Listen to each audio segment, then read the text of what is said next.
यहाँबाट भने हामी डेढगाउँको बौद्धिकालीको जुन मन्दिरको लोकेसन हामीले देखाउन सक्छौँ। यो चौपारीदेखि करिब 10 मिटर 15 मिटरको हाराहारीमा यो सडक छ र यो सडकमा तपाईहरू कोरिडोरको बाटो हो यो। तपाईहरूले जुन चाहिँ गैँडाकोटदेखि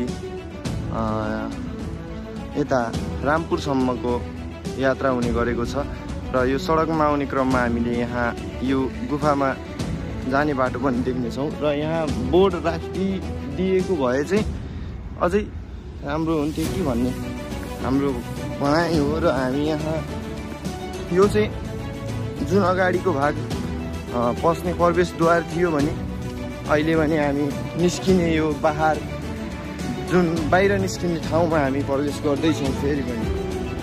र यहाँ भने घनघोर डरलाग्दो दृश्यहरू हामी देख्न सक्छौँ र हामी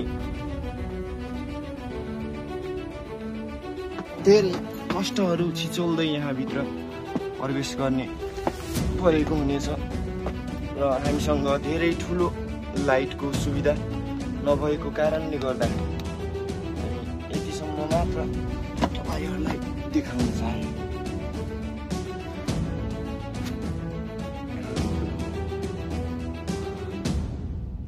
अलिकति खुल्ला नै छ बाहिर मात्र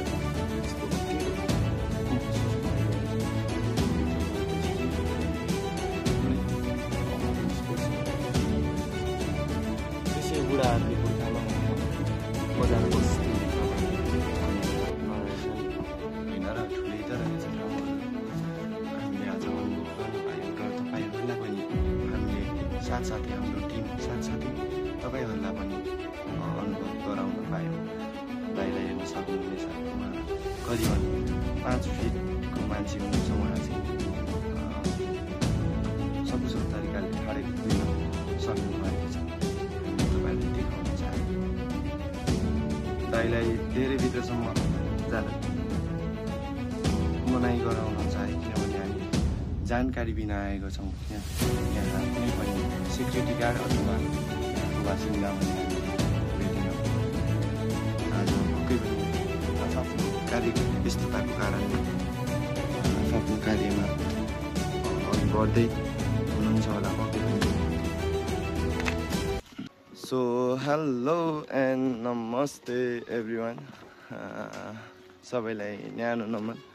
आज फेरि हामी बौद्धिकाली 2 डेढगाउँको यो प्राङ्गणमा हामी उपस्थित भइसकेको छौँ र अगाडिको भिडियोहरूबाट तपाईँहरूले जानकारी पनि पाइसक्नुभयो होला। र आज हामी बौद्धिकाली 2 डेढगाउँको यो गुफाभित्र हामी प्रवेश गर्ने भन्दा पनि बाहिरबाट एकचोटि यसो भिजिट गरौँ र तपाईँहरूलाई यहाँको माहौलहरू दर्शन गराइदिउँ देखाइदिउँ भन्ने धारणाको साथ हामी चाहिँ गुफातर्फ लाग्दैछौँ दाजुभाइ।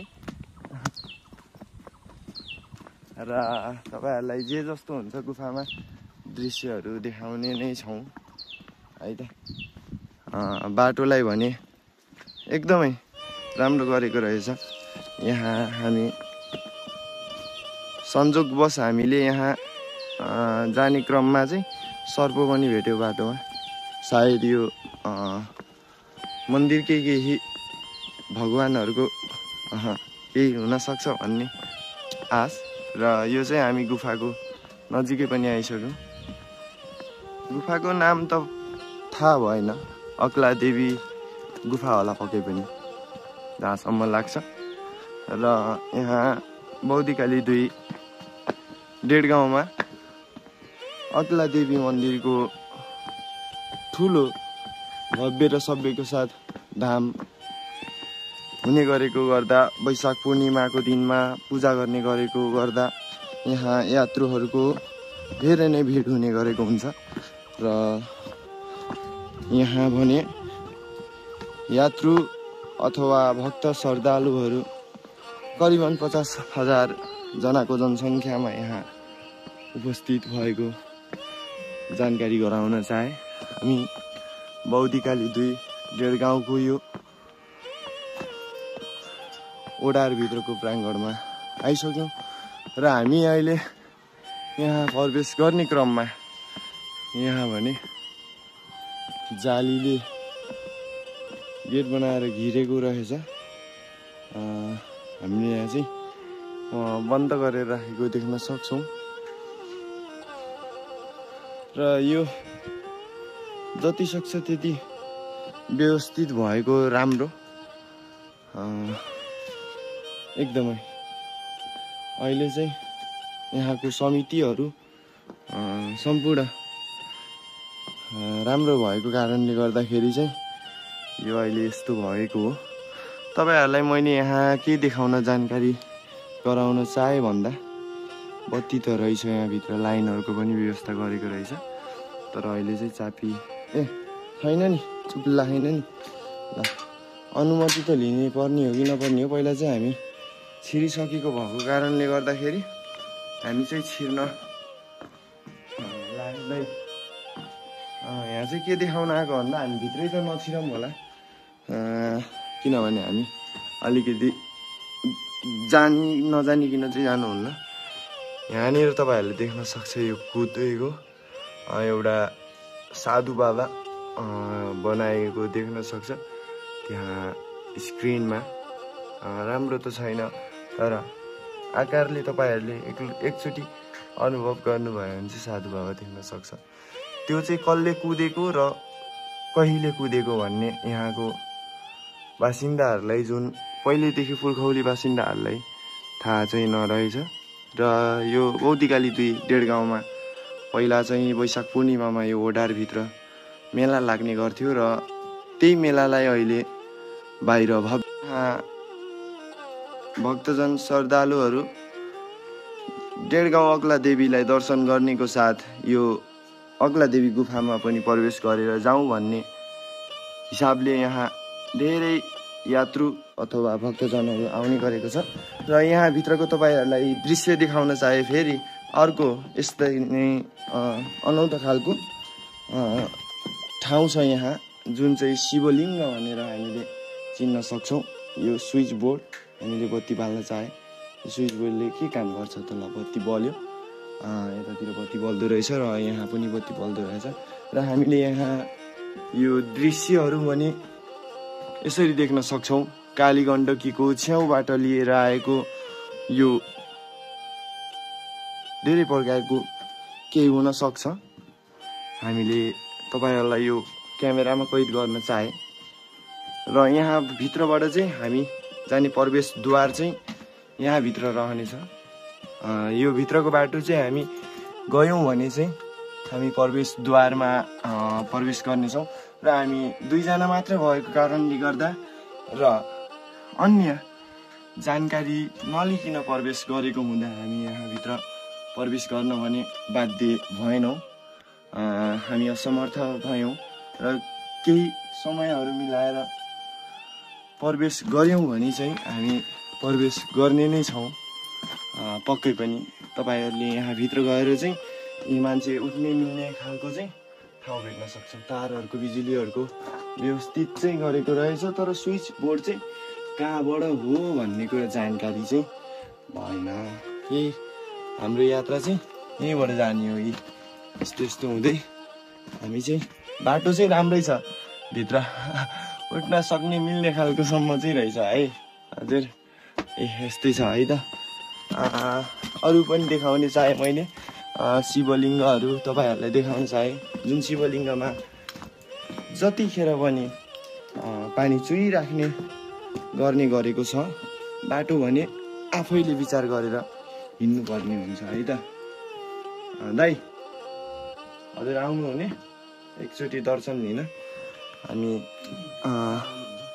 यहाँको शिवलिङ्गलाई देखाउन चाहे तपाईहरुलाई, जुन चाहिँ यो शिवलिङ्ग तपाईले देख्नुभयो यहाँ पानी चुहिराख्ने गरेको छ। तपाईले यो ठाडो भएर देख्नु भएको होला र माथिबाट पनि 2टा गाईको गौँ दुध झर्ने जुन ठाउँ हुन्छ त्यो जस्तो दुध चढिराख्ने जस्तो पानी चुहिराख्छ त्यो शिवलिङ्गभित्र। जुन चाहिँ यहाँको पुरानो बासिन्दाले भन्ने गर्छ र यहाँ पूजा आर्जनाहरू गर्ने गरेको रहेछ। त्यसैले यसलाई शिवलिङ्ग भनेर हामी चिन्न सक्छौँ। यहाँभित्र भव्य र सबैको साथमा वैशाख पूर्णिमाको दिनमा बजार बस्ने गरेको छ। र यो ओडार करिबन 100 मिटर 200-300 मिटरको हाराहारीको लम्बाइमा रहेको यो ओडार छ। र हामी यहाँ अनुमति नलिकन प्रवेश गरेको हुनाले हामी भित्रसम्म भने जान चाहेनौँ। र यहाँ हामीले यहाँको दृश्यहरू तपाईँहरूलाई देखाउन चाहे। पानी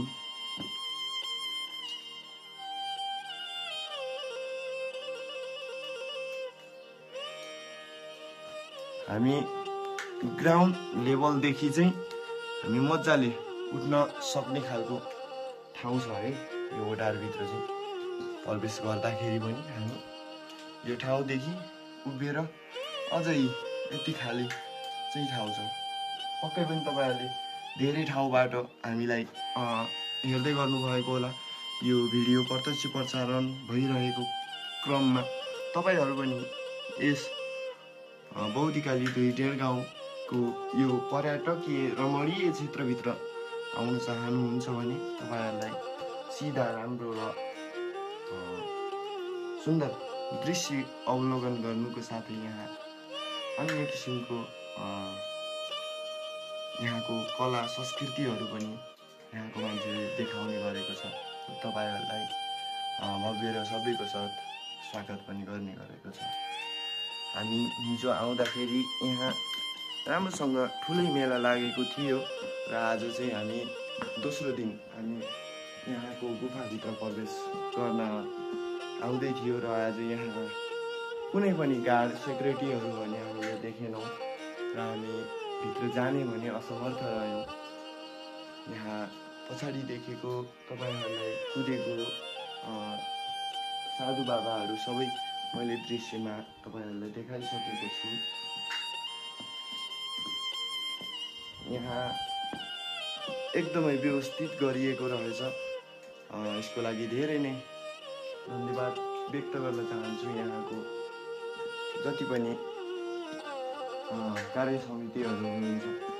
यो माथि देख्नु भएको गोलो गोलो जुन आकारको यो पालहरू जस्तो देखिएको छ यो चाहिँ मान्छेले कुदेर बनाएको चाहिँ होइन, यो अटोमेटिकली यस्तै भएको हो र यो कुनै पनि कृत्रिम चिज होइन। यो मान्छेले बनाएको यो बाटो ओडार जुन चाहिँ यहाँ पर्यटकहरूलाई पर्यटकीय क्षेत्र बनाउँछु भन्ने हिसाबले यो ओडार बनाएको होइन। यो नेचुरलै जुन भगवानले धरती बनाउँदा जस्तो थियो त्यस्तै वरदान पाएको स्वरूप यो मन्दिर हो, एउटा धाम हो, अथवा एउटा गुफा हो, अथवा एउटा ओडार हो। तपाईँले के भनेर के सम्बोधन गरेर चिन्नुहुन्छ त्यही ठाउँमा हामी आज तपाईँहरूलाई हामी साथसाथै तपाईँहरूलाई पनि रमाउनका लागि हामी हाम्रो टिम र म स्वयं यहाँ आज प्रवेश गरेर बाध्य भएँ तपाईँहरूलाई यो भिडियो प्रत्यक्ष प्रसारण गरेको छ। भिडियोलाई जतिजनाले पनि अन्तिमसम्म हेर्नुभयो त्यसको लागि धेरै धेरै धन्यवाद। र यस्ता भिडियोहरू हेर्नका लागि हाम्रो च्यानललाई सब्सक्राइब गर्न भने नभुल्नु होला र फलो गर्न नभुल्नु होला। जुनसुकै मिडियामा हामीलाई भेट्न सक्नुहुनेछ। हवस् त, धन्यवाद। आजलाई भने यति भन्दै बिदा हुन चाहन्छु। हवस् त, धन्यवाद, नमस्कार, जय होप्सीको। यहाँबाट भने हामी डेढगाउँको बौद्धिकालीको जुन मन्दिरको लोकेसन हामीले देखाउन सक्छौँ। यो चौपारीदेखि करिब 10 मिटर 15 मिटरको हाराहारीमा यो सडक छ र यो सडकमा तपाईँहरू कोरिडोरको बाटो हो। यो तपाईँहरूले जुन चाहिँ गैँडाकोटदेखि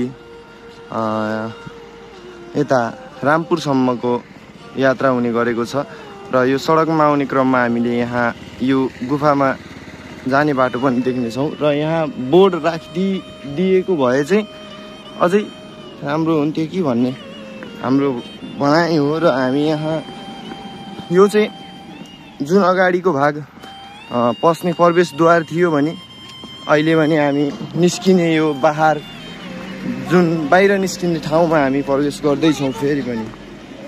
र यहाँ भने घनघोर डरलाग्दो दृश्यहरू हामी देख्न सक्छौँ र हामी धेरै कष्टहरू छिचोल्दै यहाँभित्र प्रवेश गर्ने परेको हुनेछ र हामीसँग धेरै ठुलो लाइटको सुविधा नभएको कारणले गर्दा हामी यतिसम्म मात्र तपाईहरुलाई देखाउन चाहे।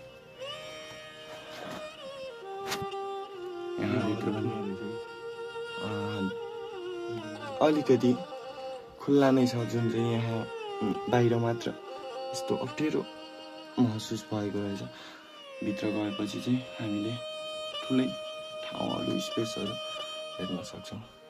त्यसै बुढाहरूले पुर्खामा यहाँ बजार बस्थ्यो भित्रपट्टि भनेको त नरहेछ नि होइन र ठुलै त रहेछ ठाउँहरू हामीले आज अनुभव गर्न पायौँ र तपाईहरुलाई पनि हामीले साथसाथै हाम्रो टिम साथसाथै तपाईहरुलाई पनि अनुभव गराउन पायौँ। दाइलाई हेर्न सक्नुहुनेछ, उहाँ करिबन 5 फिटको मान्छे हुनुहुन्छ। उहाँ चाहिँ सकुशल तरिकाले ठाडै उभिन सक्नु भएको छ। हामीले तपाईलाई देखाउन चाहे। दाइलाई धेरै भित्रसम्म जान मनाइ गराउन चाहे किनभने हामी जानकारी बिना आएका छौँ। किन यहाँ कुनै पनि सिक्युरिटी गार्ड अथवा यहाँको बासिन्दा भने हामीले भेटेनौँ। आज पक्कै पनि आफआफ्नो कार्य व्यस्तताको कारणले आफआफ्नो कार्यमा अघि बढ्दै हुनुहुन्छ होला पक्कै पनि।